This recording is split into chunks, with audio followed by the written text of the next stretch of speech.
Sarah, stop. Stop talking for a second. I need to tell you something, and I need you to just listen, because I've been trying to figure out how to say this for almost 2 weeks, and I don't think there's a version of it that sounds reasonable. So I'm going to say the unreasonable version, and you can decide what to do with it. I know I sound bad. I know. You said that already. You're right. I sound bad because I am bad. Not emotionally. I mean physically. Something is wrong with me physically, and I'm going to describe it, and then I'm going to tell you why. And the why is the part that matters, and the why is also the part you're going to have trouble with. But I need you to hear it. Okay. First, the body. I'll start with the body because the body is what's real, and I can point at it, and it doesn't require you to believe anything except what I'm telling you I feel. My hands shake. They started shaking 11 days ago. Not a tremor. Not like nerves or too much coffee. A specific kind of shake. An intermittent thing, where the fingers go rigid and then release and then go rigid again. And it happens mostly in the mornings and mostly in the left hand. It lasts about 20 minutes. Then it stops and my hands are fine for the rest of the day. The first morning it happened, I thought I'd slept on my arm wrong. The second morning, I thought it was stress. The third morning, I stopped thinking about what it was and started thinking about where I'd seen it before. Mom's hands did this. In the last month. You weren't here for the last month. I know you couldn't be. I'm not saying that to make you feel guilty. I'm saying it because you need to understand that there were details about her decline that you didn't see because you were in Portland and the hospice updates were clinical, and I didn't want to call you every night and describe what was happening to her body because I thought that would be cruel. So there are things you don't know. Her hands did this. The left hand first, then the right. The hospice nurse. Diane, you met Diane at the service. Diane called it terminal restlessness in the extremities. She said it was the nervous system beginning to discharge in an uncoordinated way. She said it was normal for the stage Mom was in. That's what my hands are doing. The same pattern. Left first, then right. Morning onset, 20-minute duration. I know this because I sat with Mom's hands every morning for a month, and I held them, and I felt the rhythm of the rigidity and release. And I would know it anywhere, the way you would know a song you'd listened to 100 times. My appetite is gone. Not reduced. Gone. I have not been hungry in 11 days. I eat because I make myself eat, the way you make yourself eat when you have the flu, mechanically, without desire. Small amounts that sit in my stomach like something foreign. I've lost weight. I don't know how much. My clothes are looser. My face in the bathroom mirror looks the way faces look when the fat pads under the cheekbones begin to recede, which is a thing I know about because I watched it happen to Mom between January and March. I'm cold. The house is warm. I checked the thermostat this morning. It's set to 72. But I'm cold in the way that Mom was cold in the final weeks, when we had blankets on her and a space heater by the bed, and she still asked, in her quiet, cracked voice, if I could close the window, and the window was already closed. Deep cold, not surface cold. The kind of cold that lives in the center of the chest and radiates out to the limbs and doesn't respond to blankets or heating because it's not about temperature. It's about circulation. It's about the body pulling blood toward the organs and away from the skin. Diane had a name for that too. She called it peripheral shutdown. Sarah, I'm having peripheral shutdown. I know how that sounds. I can hear you breathing differently. I know what you're about to say. You're about to say that I should go to a doctor, that these are symptoms of grief, that the body processes trauma through somatic expression, that I've been under unimaginable stress for 4 months, and my nervous system is fried, and I need rest and probably medication and definitely therapy. You're right about all of those things. You're right about every single one of them. And I went to a doctor. I went on day 5. I went to Dr. Kara, who you haven't met, who was Mom's GP before the hospice referral, who knows the family history, and who saw me once in February when I came in with back pain from lifting Mom in and out of the shower chair. Dr. Kara ran blood work. She did a physical. She listened to my heart and my lungs, and she pressed on my abdomen, and she shone a light in my eyes, and she asked me to squeeze her fingers, and she watched me walk across the room and back. She said my vitals were within normal limits. She said the hand tremor was consistent with stress-related fasciculation. She said the appetite loss was consistent with acute grief response. She said the cold sensation was consistent with anxiety and hypervigilance. She said I should eat small meals, stay hydrated, try to sleep, consider a low-dose SSRY, come back in 2 weeks. I thanked her. I went home. That was day 5. On day 6, I lost the feeling in my feet. Not numbness like pins and needles, a deeper absence. The kind where you can see your feet on the floor and you can see them moving when you tell them to move. But the feedback loop between the floor and the brain has been severed at some point in the middle. And you walk with the careful, deliberate gait of someone who is not sure the ground is where it appears to be. I held on to the kitchen counter. I walked from the counter to the table. I sat down. I took off my socks and I looked at my feet and they were pale. Not white, not blue, but the particular yellowish pale of skin that is not receiving its full share of blood. Mom's feet looked like that on the morning of March 3rd. I know the date because I wrote it in the care log. Diane had asked me to note any changes in skin color to the extremities. I noted it. March 3rd, 6:40 a.m., skin color and feet notably paler, cool to touch, patient reports reduced sensation. Mom couldn't feel her feet that morning. She said they felt like they belonged to somebody else. And Sarah, my feet feel like they belong to somebody else. And I need to tell you the other part now. The part I did, because the body stuff doesn't make sense without the other part. And I've been carrying the other part alone for 3 weeks, and I think it's going to kill me if I keep carrying it alone, and I think it might be killing me anyway. In the last 2 weeks of Mom's life, the last 2 weeks of what turned out to be her life, I adjusted the morphine. Stop. Let me finish. Let me say it the way I need to say it. The morphine was prescribed by Dr. Ansari, the hospice physician, who you never met because he only came to the house once, at the beginning, and after that, Diane managed the medication and I administered it. The prescription was for oral morphine sulfate, 15 to 30 milligrams every 4 hours as needed for pain, with a breakthrough dose of 15 milligrams available every 2 hours if the baseline wasn't managing. The range 15 to 30 was left to my judgment. Diane showed me how to assess pain using the facial scale and the behavioral indicators. She showed me how to draw up the dose. She showed me how to document it in the care log. She said the goal was comfort. She said I should titrate to comfort. For the first 3 months, I gave 15. 15 every 4 hours. Mom's pain was manageable at 15. She was drowsy but present. She could talk. She could watch television. She could eat a few spoonfuls of soup. She knew who I was. She knew where she was. 15 was enough. In the last month, February into March, the pain increased. This was expected. Diane had told me the pain would increase as the disease progressed and that I would need to go up in the range.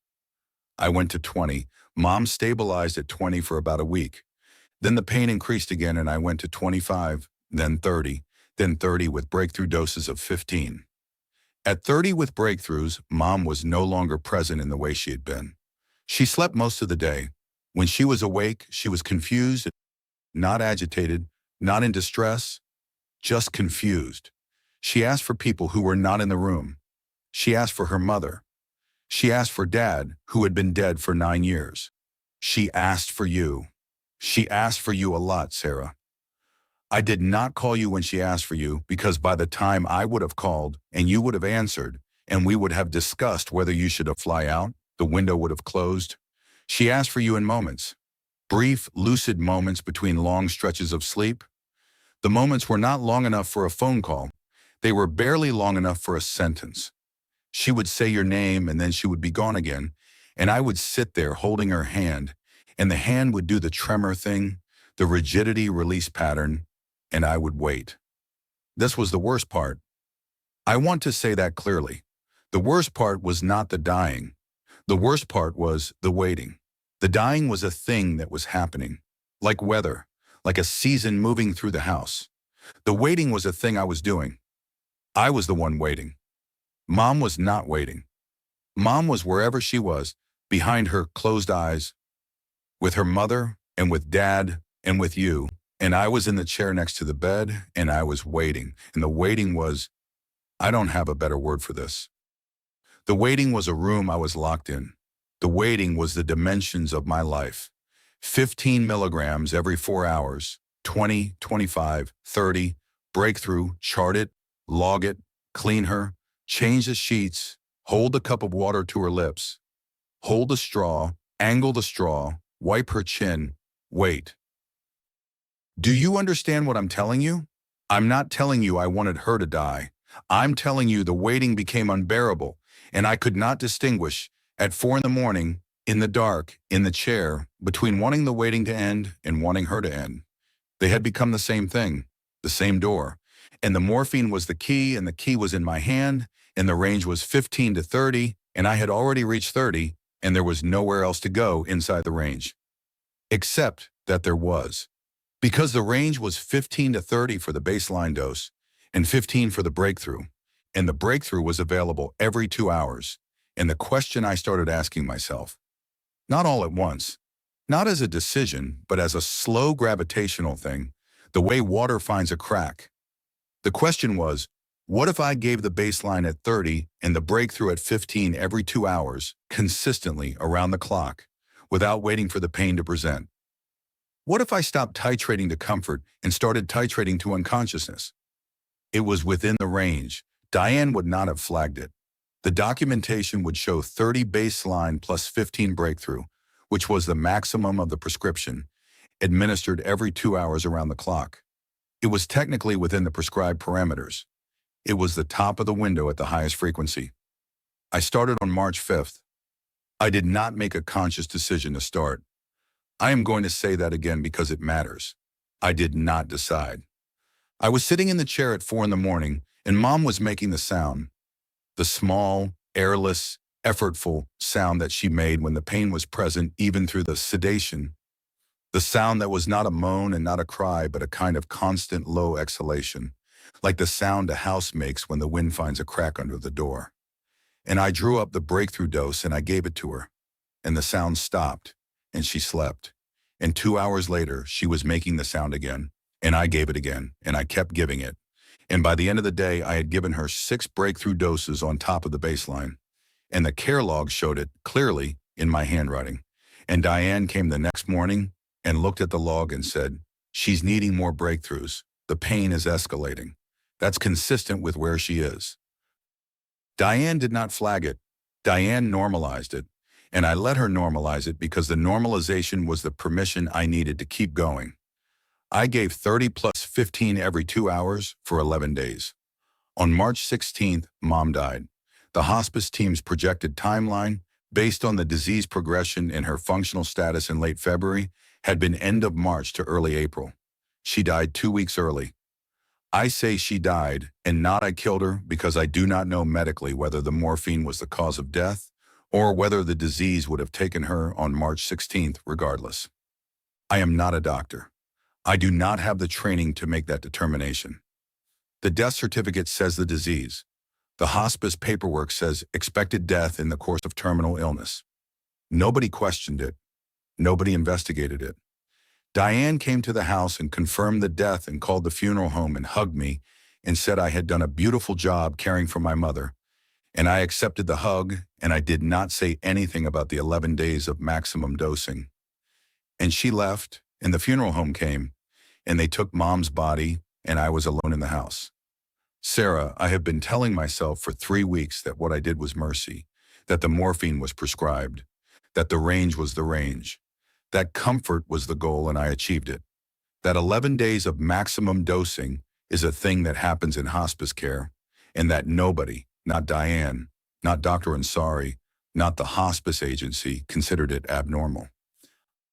I have been telling myself this, and I have also been losing the feeling in my feet and shaking in my hands and unable to eat and cold in the center of my chest in a way that no blanket touches. And 6 days ago, day 8 of whatever this is, the breathing started. I need to describe the breathing. At night when I lie down, my breathing changes. It becomes the breathing I listened to for 4 months. Not my breathing. Hers, the specific pattern. 3 short breaths, a long pause, then a deep pull that sounds wet at the bottom, then another pause. That is called Cheney-Stokes respiration, And that is what mom's breathing sounded like in the last 2 weeks. And that is what my breathing sounds like now. At night, in the dark, in the same bed, in the same room. I lie there and I listen to myself breathe and I hear her. I hear the pattern. I know the pattern the way I know my own name. 3 short, pause, 1 long wet pull, pause. 3 short pause, 1 long wet pull, pause. It starts around midnight. It lasts until about 4 in the morning. Then it stops and my breathing normalizes and I get up and make coffee and my hands shake for 20 minutes and then they stop. Dr. Caro saw me again on day 9. I told her about the breathing. She listened to my lungs. She said they were clear. She said Cheney-Stokes respiration in a healthy 34-year-old woman was extremely unlikely. She said it was almost certainly sleep-disordered breathing exacerbated by grief and anxiety. She prescribed a sleep study. The earliest appointment is in 3 weeks. I don't think I have 3 weeks. Sarah, I need to tell you what I think is happening because nobody else is going to say it and I need someone to hear it. I think that 2 weeks exist. I don't mean this metaphorically. I don't mean it as a figure of speech. I mean, Mom was supposed to die at the end of March. She died on March 16th. There are 14 days between March 16th and March 30th. Those 14 days were supposed to contain the final stage of her dying, the escalating pain, the deepening unconsciousness, the peripheral shutdown, the Cheney-Stokes breathing, and then the death. Those 14 days were allocated. They were part of the trajectory, and I skipped them. I pushed the morphine to the top of the range, and I held it there, and I compressed the timeline, and Mom died before those 14 days could happen. But the days didn't go away. The dying didn't go away. The process that was supposed to unfold in those 14 days still needed to unfold. And since Mom was already gone, it went to the person who was closest. The person who was in the room, the person whose hands were on the morphine and whose body was in the chair and whose breath was the only other breath in the house. Me. I am living Mom's last 2 weeks. The 2 weeks she didn't have. They are happening in my body, in the same order, on the same schedule, symptom by symptom. The hands on day 1, the appetite on day 2, the cold on day 3, the feet on day 6, the breathing on day 8. I have been keeping track. I have been sitting in the chair in the same room, next to the same bed where she died. And I have been mapping my symptoms against the care log from her final month. And the correspondence is exact, not approximate, exact. The same symptoms in the same order on the same relative day. I am on day 12. On Mom's day 12, the care log says, patient non-responsive for extended periods. Eyes open, but not tracking. Skin mottled at extremities. Urine output minimal. Family notified to begin vigil. I am responsive. My eyes are tracking. But the mottling started this morning. My forearms have a lace pattern on them, purple-gray, like a map drawn under the skin. I have seen this pattern before. I saw it on Mom's arms on the morning of March 28th, which would have been her day 12 if she had lived to day 12. She didn't live to day 12. I took day 12 from her. And now I am in it. Sarah, I need you to hear what I'm about to say. I have 2 days left. If the pattern holds, and it has held perfectly without deviation for 12 days, then I have 2 days. Day 13 is tomorrow. Day 14 is the day after. On Mom's trajectory, day 13 was the last day of consciousness. Day 14 was the day of death. I don't know if I'm going to die on day 14. I don't know if this thing, this transfer, this inheritance, this whatever it is, includes the death itself or only the dying. I don't know whether the process will reach the end and stop or reach the end and complete. I don't know. Nobody knows. There is no version of this that anyone has described to me or that I have found in any book or any search or any late-night reading that maps onto what I am experiencing. What I know is that my body is doing what her body did, in the order her body did it, at the pace her body would have done it if I had not pushed the morphine to the top of the range and held it there for 11 days, because I could not stand the sound she made when the pain was present. I need you to listen to me now, because this is the part I need you to understand. I don't want you to come. I know that's what you're thinking. I know you're already looking at flights. I know you're doing the math. Portland to here is 5 hours if you get a direct. And I know you're thinking that you should be in this house, in this room, in that chair, the way I was. Don't come. Don't come because there is a chair in this room and the chair is where the caregiver sits. And the caregiver is the person who is closest. And if you sit in this chair on day 13 or day 14, and if whatever happens to me on day 14 happens, then you will be the closest person, and I do not know whether the days transfer again. Do you hear me? I am telling you, don't come. Stay in Portland. Stay on the phone if you want to. I will leave the phone on. You can listen, but do not be in this room. I'm going to tell you about the chair because the chair is the part that frightens me more than any of the body stuff. And I've been thinking about it all day, and I need to say it. The chair is a green armchair that was in Mom's bedroom for as long as I can remember.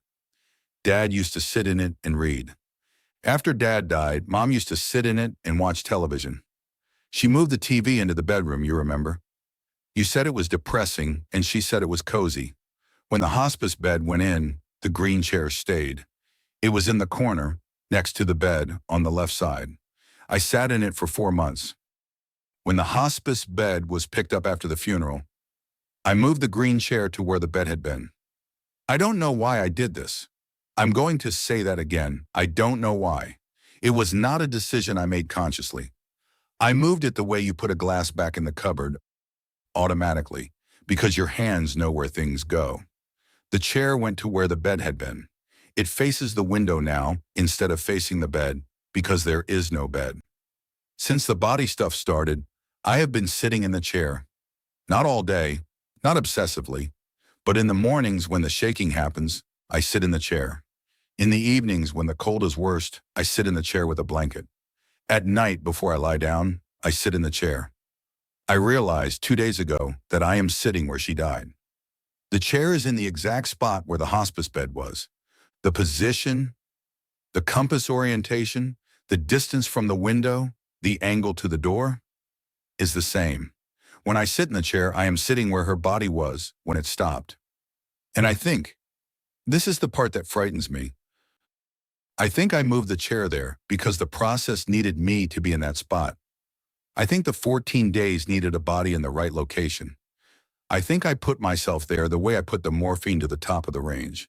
Not deciding, not choosing, just following the crack in the floor. The gravitational pull of the thing that needed to happen next. Sarah, I need to stop for a minute. Okay, I'm back. I need to tell you what happened last night, because last night is why I called you this morning, and last night is the thing I cannot carry alone for another day. Last night I was in the bed. The bed, the regular bed, the one I've been sleeping in since the hospice bed was taken away. And the Cheney-Stokes breathing started at midnight, the way it has every night since day 8. 3 short, pause, 1 long pull, pause. I lay there and I listened to it, and I waited for it to end because it always ends around 4. At 2 in the morning, I opened my eyes and I was in the chair. Not in the bed, in the chair, the green chair, in the spot where the hospice bed had been. I was sitting upright. The blanket was on my lap. My hands were on the armrests, palms down, the way you place your hands when you are settling in for a long time. The room was dark except for the streetlight through the window. I did not remember getting out of bed. I did not remember walking across the room. I did not remember sitting down. I was in the bed, and then I was in the chair, and the gap between the two had no duration, no memory, no content. I sat in the chair and I breathed. The Cheney-Stokes pattern was still going. 3 short, pause, 1 long pull, pause. I could feel it now, not just hear it, feel it. The way the chest rises on the short breaths and then locks on the pause and then releases on the long pull. And the long pull drags in the bottom of the lungs in a way that feels wet, even if the lungs are clear. I sat in the chair and I felt what she must have felt. I have been trying for 4 months to imagine what it was like for her. To be in the bed, to be in the breathing, to be inside the dying. And I had not been able to, because you can't, because the inside of another person's dying is the one place you can never reach. I was reaching it. I sat in the chair until 4. The breathing normalized. I got up. My hands started to shake. I went to the kitchen. I made coffee. I drank it without tasting it. I sat at the kitchen table, and I looked at the care log. Mom's care log, the one I kept for 4 months. The one that is still in the kitchen drawer because I have not been able to put it away.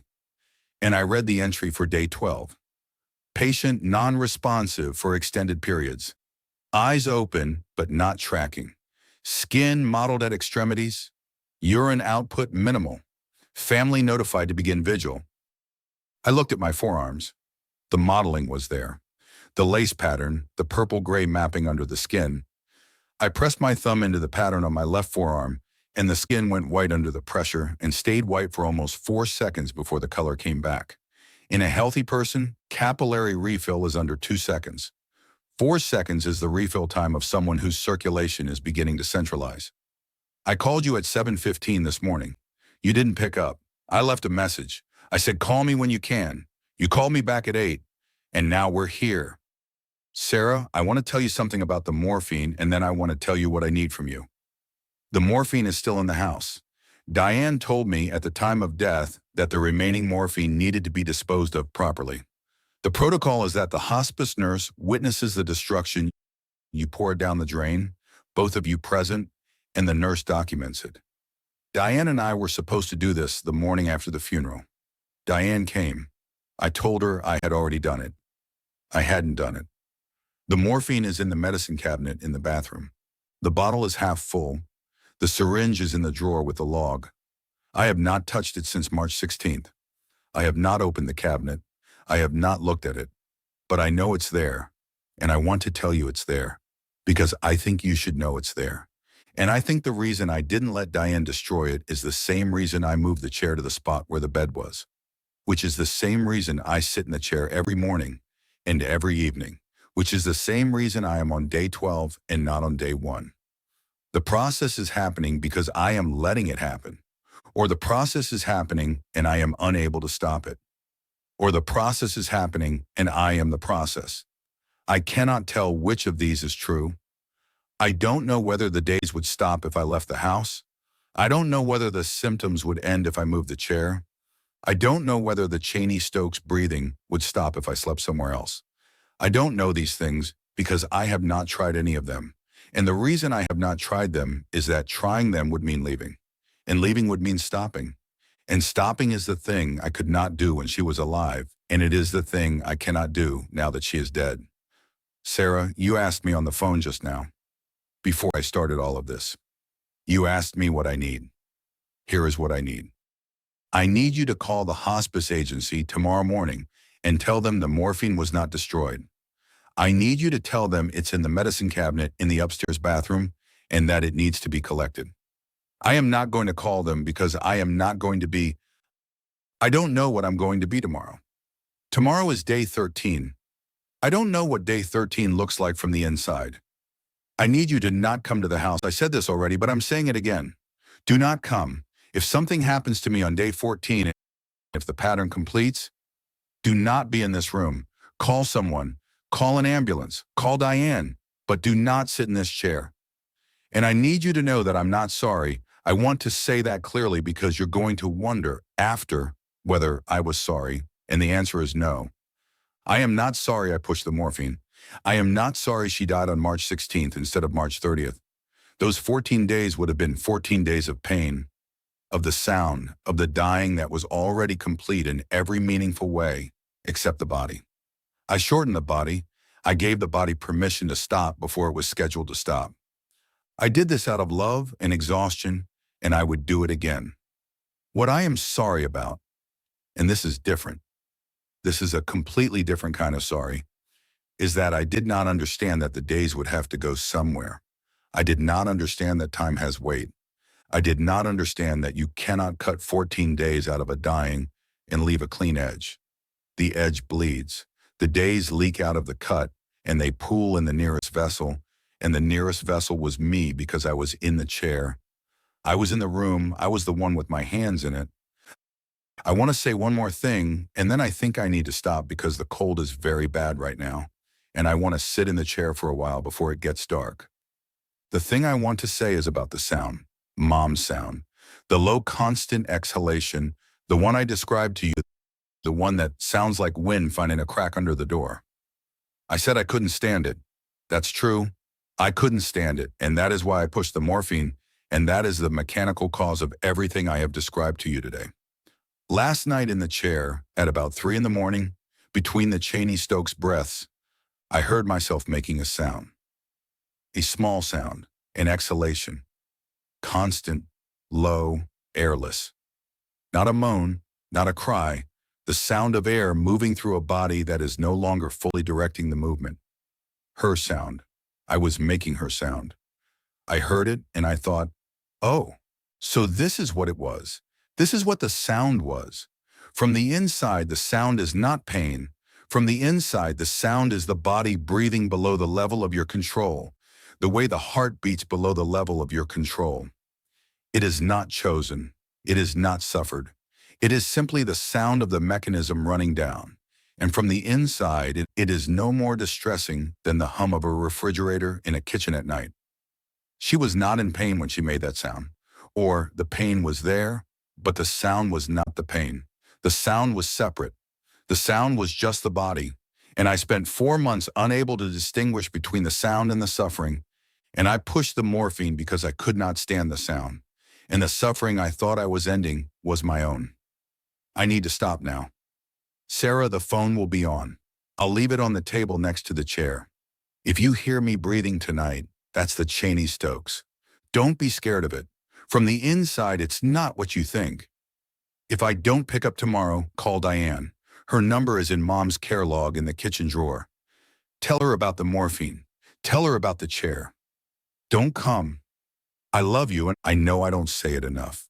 I know I was supposed to be the one who held everything together after Mom, and instead I held onto the morphine in the chair in the room, and I didn't let go, and I should have, and I didn't. The modeling is up to my elbows now. It's almost pretty. It looks like lace. Mom would have said it looked like the doilies Grandma used to put on the end tables, the ones she crocheted herself, the ones that smelled like lavender and cedar, and the particular dry sweetness of a house that has been loved in for a long time. I'm going to sit in the chair now. I'm going to put the phone on the table. You'll hear me if I'm still here. Don't be scared of the breathing. It's just the body. It was always just the body.